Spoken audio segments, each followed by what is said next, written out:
Hey guys, welcome back to my channel. I am Bhakti, a 17-year-old teenager, just going to share my CUT experience with you all. So let's get started.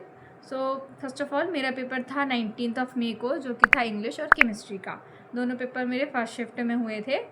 So start करने से पहले मेरा ये video बनाने का motive ये है कि पहली बात तो मेरा एक्सपीरियंस शेयर हो, दूसरा कि जो भी अपकमिंग एस्पिरेंट्स है जो अब नेक्स्ट ईयर देंगे या फिर जिनका पेपर अभी 10 दिन में है, like I am uploading this on 21, और जिनका भी 23 तारीख के बीच में जितने भी 10 दिन में पेपर है वो लोग भी इस वीडियो का बेनिफिट उठा सकें. So let's get start with English. तो इंग्लिश का paper was good enough to score a decent marks. बाकी English I think as per my experience English का पेपर मेरे उसमें सब कुछ मिक्सड अप आया था. लाइक वोकैब भी थी उसमें ग्रामर भी था, उसमें रीडिंग कॉम्प्रिहेंशन भी अच्छा था. और मुझे बस ये अच्छा लगा कि रीडिंग कॉम्प्रिहेंशन में पोएम नहीं दिया उसने दोनों पैराग्राफ ही दिया था, क्योंकि मुझे पोएम्स नहीं बनती है ऐसे करते. मतलब मैं ये सोचती हूँ कि पोएम के क्वेश्चंस में वो पोएम से क्वेश्चन पूछ रहा है या उसके डीप मीनिंग से पूछ रहा है.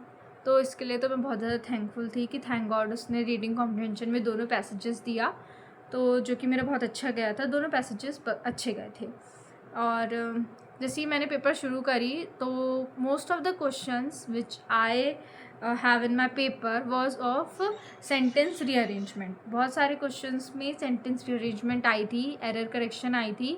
और जिन लोग का भी अभी इंग्लिश का पेपर बच रहा है वो लोग सेंटेंस करेक्शन मतलब रीअरेंजमेंट तो देख के ही जाओ, सेंटेंस करेक्शन भी कि इसमें कौन सा टेंस लगेगा या फिर कौन सा सेंटेंस सही है इस वाले टेंस के लिए. तो आप ये सब अच्छे से पढ़ के जाओ जिन लोग का भी बच रहा है पेपर. बाकी रीडिंग कॉम्प्रिहेंशन में मैं कहूँगी रीडिंग कॉम्प्रिहेंशन अच्छा आया था, बहुत ज़्यादा डिफ़िकल्ट नहीं था या फिर बहुत ज़्यादा टाइम टेकिंग भी नहीं था. It was good to score और to manage this in 10 to 15 minutes. Reading comprehension अच्छा था. उसके बाद रही वोकैब की बात, तो वोकैब भी अच्छी आई थी. ज़्यादा वोकैब नहीं आई थी कि बहुत ज़्यादा वोकैब पूछ लिया जो बच्चे से करते ही ना बने, ऐसा कुछ भी नहीं था. वोकैब भी अच्छी आई थी, एक फिक्स रेशियो में आई थी कि इतना ही आना चाहिए, उस मतलब ज़्यादा बच्चे भी परेशान ना हो. तो वोकैब तो ठीक आई थी ना. The advice which I want to give you all is that English के पेपर के लिए जो भी बच्चे अब नेक्स्ट ईयर देंगे, लाइक जो इस साल प्रेप करेंगे और नेक्स्ट ईयर देंगे लाइक 2027 में. So a big advice to you all for English exam is भाई पहले से पढ़ो, सही में पहले से पढ़ो. एक दिन में 2 दिन में इंग्लिश नहीं होती है.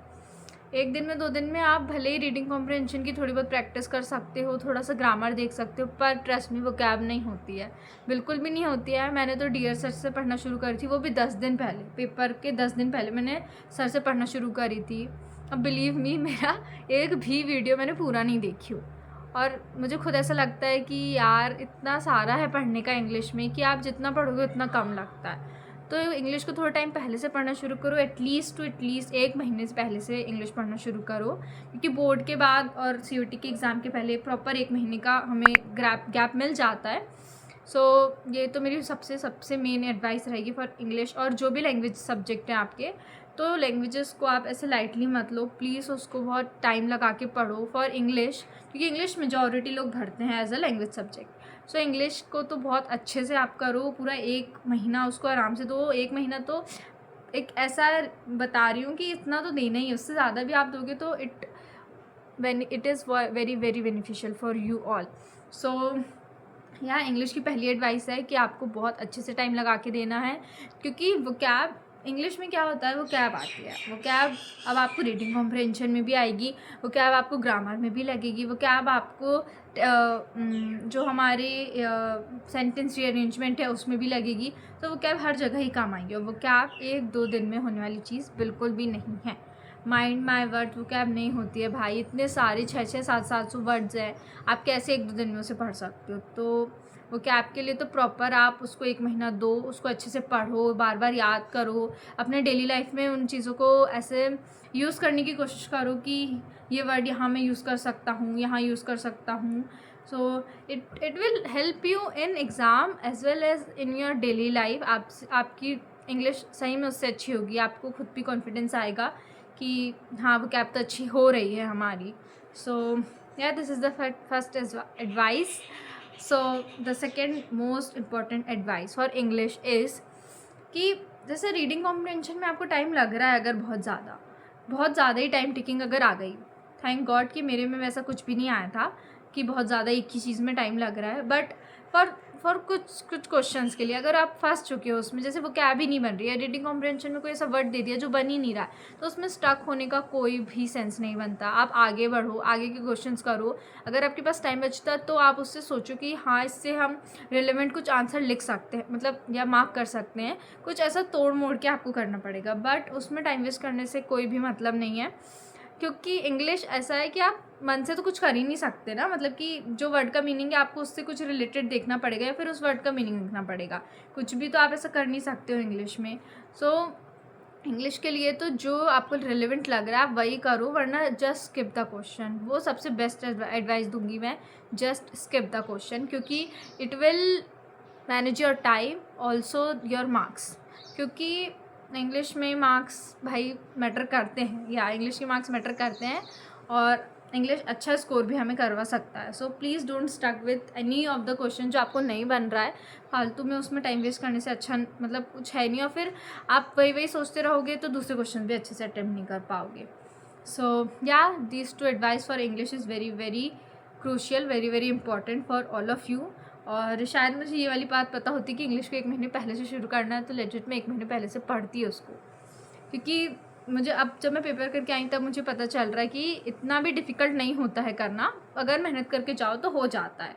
सो या next exam is of chemistry. या केमिस्ट्री का एग्ज़ाम मेरे एक्सपीरियंस से अच्छा गया था मेरा पेपर बहुत ज़्यादा डिफ़िकल्ट भी नहीं आया था, बहुत ज़्यादा ईजी भी नहीं आया था। It was of moderate type, मतलब मॉडरेट से लाइक डिफ़िकल्ट लेवल के उसमें था, बीच में था। So first of all we will start with physical, then inorganic, then organic. तो फिजिकल केमिस्ट्री में मेरे में तो बहुत ही कम क्वेश्चन दिखे थे मुझे फिजिकल केमिस्ट्री से। एक सॉल्यूशन से थोड़ी बहुत थ्योरी दिया था उसने, वो भी जो लास्ट का पार्ट रहता है हमारा राउल्स लॉ और वो नेगेटिव पॉजिटिव डेविएशन टाइप, वो वाला दिया था उसने। और सेकेंड चैप्टर इलेक्ट्रोकेमिस्ट्री से उसने शायद से 2 न्यूमेरिकल दिया था, वो भी बहुत इजी थे, बहुत बेसिक्स क्वेश्चन थे। इलेक्ट्रोड ई नॉट सेल निकालना था उसमें। और केमिकल काइनेटिक्स से I got a case study. Yes, तो ये 3 थे फिजिकल केमिस्ट्री के। नेक्स्ट इनऑर्गेनिक केमिस्ट्री से लाइक उसने एक भी क्वेश्चन डायरेक्ट नहीं पूछा था कि हाँ ये बता दो कि उनको अलॉयज़ क्यों यूज़ करते हैं, या फिर वो लाइक कलर क्यों शो करते हैं। ऐसे कुछ भी क्वेश्चन डायरेक्ट भी एक भी क्वेश्चन नहीं मिला मुझे। सब कुछ ऐसे कुछ ना कुछ कैलकुलेशन वाले क्वेश्चन थे, लाइक अनपेयर इलेक्ट्रॉन्स निकालो, इसमें क्या है क्या नहीं है, लाइक इस टाइप्स के क्वेश्चन थे वो। सो या उसके बाद organic chemistry which is personally my favourite. Organic chemistry मुझे बहुत पसंद है, और मैं 12th में भी बहुत अच्छे से पढ़ी थी, और मैं CUET में भी उसी को रिवाइज़ करके गई थी। तो ऑर्गेनिक केमिस्ट्री में क्या हुआ, क्वेश्चंस अच्छे आए थे, पर कुछ भी क्वेश्चन डायरेक्ट नहीं थे। लाइक आप रीमर रिएक्शन बता दो, आप कोल्बे रिएक्शन बता दो, ऐसा कुछ भी नहीं था डायरेक्ट कि आप बस उनको मैच द फॉलोइंग कर दो, ऐसा कुछ भी नहीं था। उसने बहुत ही ऐसे दिमाग लगा के उसका पेपर जिसने भी बनाया बहुत दिमाग लगा के बनाया था कि बच्चा फंसे उन सब चीज़ों में।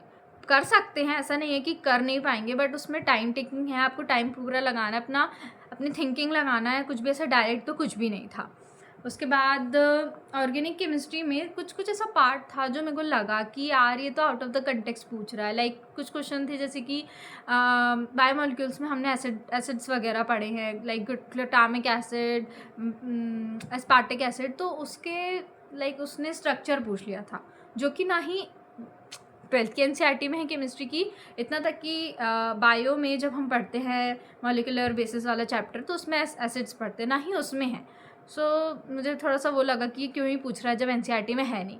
और कुछ क्वेश्चन बहुत डीप से पूछा था उसने, लाइक वो फायर एक्सटिंग्विशर में जो केमिकल यूज़ होता है उसका नाम बताओ। सो आई वाज लाइक कि यार मतलब अगर हम इम्पोर्टेंट चीज़ देखिए तो शायद मैं वो फायर एक्सटिंग्विशर वाला पढ़ के ना जाऊँ, क्योंकि वो इतना ना ही बहुत ऐसा हाईलाइटेड पॉइंट है जो कोई बच्चा पढ़ेगा। तो या obviously CUET is all about NCERT and class 12 syllabus only, but still बच्चा उन सब चीज़ों में ज़्यादा फोकस नहीं करता है ज़्यादातर, क्योंकि ऑर्गेनिक में रिएक्शंस ही बहुत है, नेमिंग रिएक्शन बहुत है, उनमें मैकेनिज्म ही बहुत है, तो उसी को याद करने में तो बच्चा फंस जाता है। तो मुझे थोड़ा सा ऐसे ऑफ पॉइंट्स लग रहे थे कि यार ये बहुत ही ज़्यादा डीप पूछ लिया उसने, और कुछ कुछ चीज़ें थी लाइक कुछ ऐसी चीज़ें थी जो मैं पहली बार सुन रही थी। ऐसा कुछ रेसिप्रोकल टाइप एक क्वेश्चन था, मुझे शायद हो वो एनसीईआरटी में, मैंने पढ़ी ना हूँ, बट या वो मुझे ऐसा एकदम ऐसे हाईलाइटेड पॉइंट्स वाले क्वेश्चन बहुत कम दिखे कि हाँ ये आने की बहुत ज़्यादा प्रोबेबिलिटी है। ऐसा नहीं है कि ऑर्गेनिक केमिस्ट्री बहुत ही ज़्यादा डिफ़िकल्ट आई थी, करने लायक थी। कुछ क्वेश्चंस होते हैं कि जो आपका ये थोड़ा बहुत तो डिफ़िकल्टी लेवल चेक करेंगे कि आप सही में पढ़ के आ रहे हो या नहीं आ रहे हो, या ऐसी बस आ गए हो। तो या all the paper which I gave, whether it is English or chemistry, paper was good enough to score a decent marks to get college. रही बात केमिस्ट्री की, केमिस्ट्री में पेपर एनसीईआरटी से ही आया था mostly question, like I would say 90 to 95 questions are of NCERT only itself. बाकी like 5 to 4% are of beyond NCERT, और आई वुड से लाइक बहुत ही डीप से पूछ लिया था कि बच्चा उतना शायद ना पढ़ के जाए उतना डीप से। तो या exceptions are not always examples of such in such type of cases. कुछ ना कुछ तो वो भाई बाहर से देगा, लाइक बाहर से इन द सेंस कुछ ना कुछ वो आपसे घुमा के फिरा के तो पूछेगा। So my tip for all of you in chemistry, भाई अच्छे से पढ़ के जाओ, केमिस्ट्री स्कोर कर सकते हैं हम। ऑर्गेनिक केमिस्ट्री जिसका भी अभी बच रहा है पेपर या जो नेक्स्ट ईयर देगा, ऑर्गेनिक केमिस्ट्री तो अच्छे से करके जाओ क्योंकि वेटेज भी बहुत है और कंपटीशन में आती ही है वो। फिजिकल केमिस्ट्री के लिए मैं कहूँगी कि बेसिक्स आप फॉर्मूले पढ़ के जाओ और उनको इम्प्लीमेंट करना सीखो। लाइक मैं बता रही हूँ, मेरे में कुछ भी ऐसा बहुत ही ज़्यादा कॉम्प्लेक्स चीज़ें नहीं पूछा था उसने कि बहुत ही ज़्यादा आपको टाइम टेकिंग है। लाइक ई नॉट सेल हम 1 मिनट में निकाल सकते हैं, तो बेसिक्स फार्मूले आपको आना चाहिए उसमें, तो it will help you in physical chemistry. In organic chemistry के लिए तो आप जो भी स्पिन मोमेंट होता है, अनपेयर इलेक्ट्रॉन होता है, जितनी फास्ट आप उनको निकालना सीखो, जितनी हम वैलेंसीज निकालते हैं, ऑक्सीडेशन स्टेट निकालते हैं, आपको जितने अच्छे से बनेगा उतना अच्छा आपका पेपर जाएगा, क्योंकि ये सब तो आता ही है इनऑर्गेनिक में। और ऑर्गेनिक के लिए तो I would highly recommend NCERT बहुत अच्छे से पढ़ के जाओ।